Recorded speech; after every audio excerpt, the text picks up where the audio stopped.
Ayo, what's poppin', my fellow music lovers and listeners? Welcome back to Multifaceted Media Entertainment. And today we got a brand new album for you guys.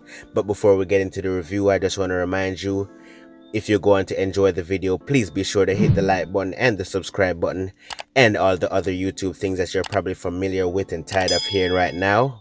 But today we got a brand new album from Tidal, the creator, and this one is called. So without further ado, let's get into this review. Rolls Royce pull up, black boy hop out. Shout out to my mother and my father didn't pull out. So, Tyler the Creator was an artist that I didn't really get into that much in his earlier days of releasing music, the Goblin era of Tyler the Creator, if I may. But I was always aware of him, it just didn't pique my interest enough for me to go ahead and listen to his music. But when he really started to grab my interest was after the release of the album Flower Boy, and I started to notice how much critical acclaim that album was accumulating. The music enthusiast in me could not let the album slide without at least checking it out, and I ended up enjoying that record quite a bit. And then with the release of his album Igor, I ended up enjoying that one just as much. So by this time, I guess you could call me a Tyler the Creator fan. So needless to say, I was very, very excited to hear what he would be bringing to the table on this new record over here, especially after the release of the song Lumberjack, which was the first single he teased towards the album with, and enjoying that one quite a bit. I also did a full track review on the channel. If you want to hear my full thoughts and opinion on this song, you can go ahead and click the link that I'll be leaving in the description. But yeah, a long story short, I really did enjoy that one, and the track that he released, What's Your Name, that came out a couple of hours before the release of the album. Enjoyed that one quite a bit as well. So I went into this one pretty excited. And spoiler alert, I wasn't disappointed at all, because this album was great. It really was something. So the album kicks off with the song Sir Baudelaire, which immediately hits you with these hype man background vocals by DJ Drama. The sun beaming. Y'all ready? Ayo, DJ the fuck. it's T baby. Fuck. I don't think you're ready. It definitely taking me back to the era when we used to download mixtapes off datpiff.com with all the producer tags and whatnot. And this is something that continues throughout the entirety of the project, and I think it adds to the enjoyability of it quite a bit. It's definitely not annoying like DJ Khaled yelling, "We the best music" in your ear every 0.05 seconds. But as it relates to this track, Tyler is really on his braggadocious shit on this one, rapping lines like, "That's VVS, keep Vic safe." That's a mention on the USB, which is basically saying that since his album is on his USB or his thumb drive, he's basically saying that this album is so good that it's gonna accumulate him so much wealth that he will be able to buy a mansion just off of it alone. Instrumentally and pacing wise though, it is kind of on the slower side as it relates to all the songs on the project, but that's not to take away from the quality of it at all, because I still really enjoyed this one a lot. The album does not hesitate to pick up pace though with the next track, Corso.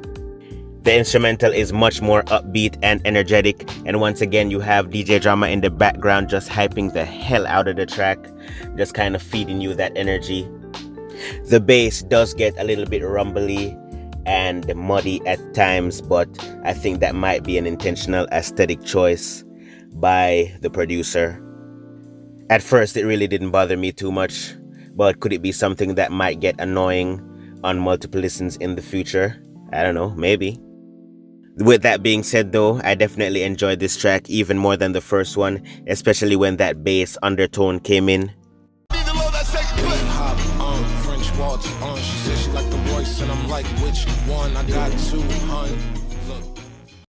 It is so good, and the beat is just so dynamic and ever-changing. It never gives you a second to get weary of what you're hearing at all.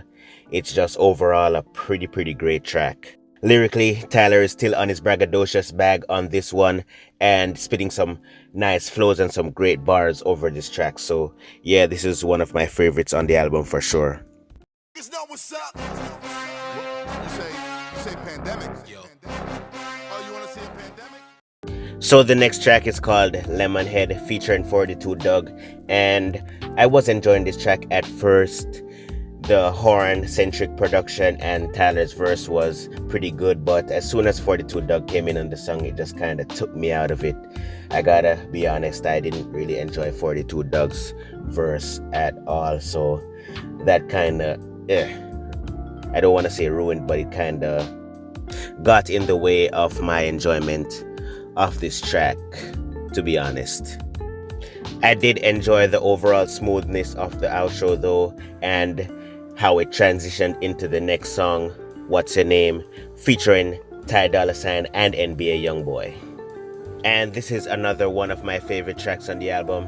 Really enjoyed this one, as I mentioned at the beginning of the video, but the version that he released on YouTube before dropping the entire album didn't have the NBA Youngboy feature.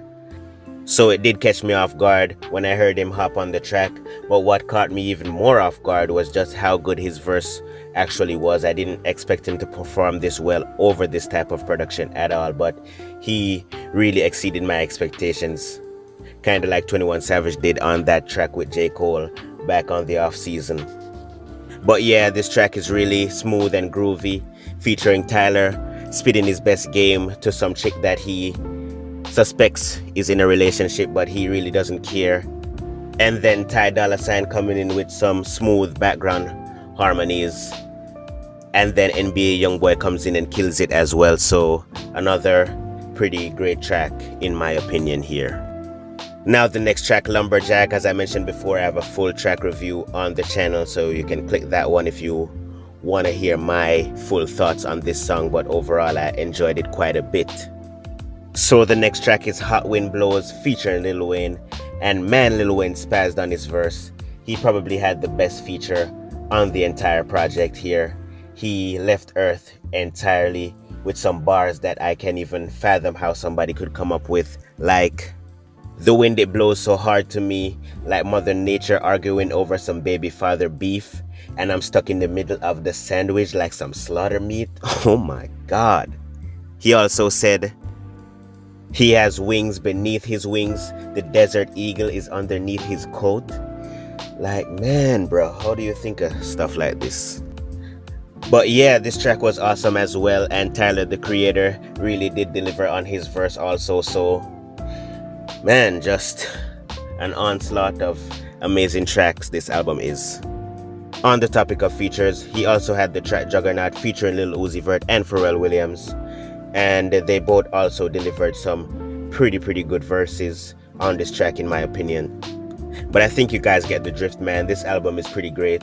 The only kind of dud that I can see in the track listing here beyond this point is on the track Sweet, I Thought You Wanted to Dance, specifically the I Thought You Wanted to Dance section of this song. What makes you think I'm not in love? How could you know? I was really not a fan of Tyler's singing on this one, kinda laying these falsettos over this reggae influenced instrumental.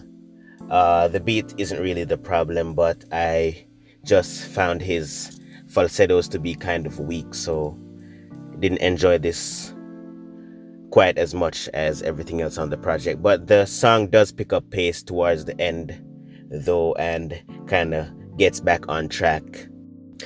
But yeah, overall this album was pretty fantastic, man. And I think now this cements that Tyler, the creator, has an amazing album run, probably one of the best album trilogies in recent rap, up there with like the Kendrick Lamar, Good Kid Mad City, To Pimp a Butterfly, and Damned album run. But as far as ratings go, I'm feeling a decent 9 out of 10 on this album. Best rap album I've heard so far this year for sure. But if you enjoyed this review, please be sure to do all the YouTube things and check out my socials. Once again, this has been Multifaceted Media, and I'm out.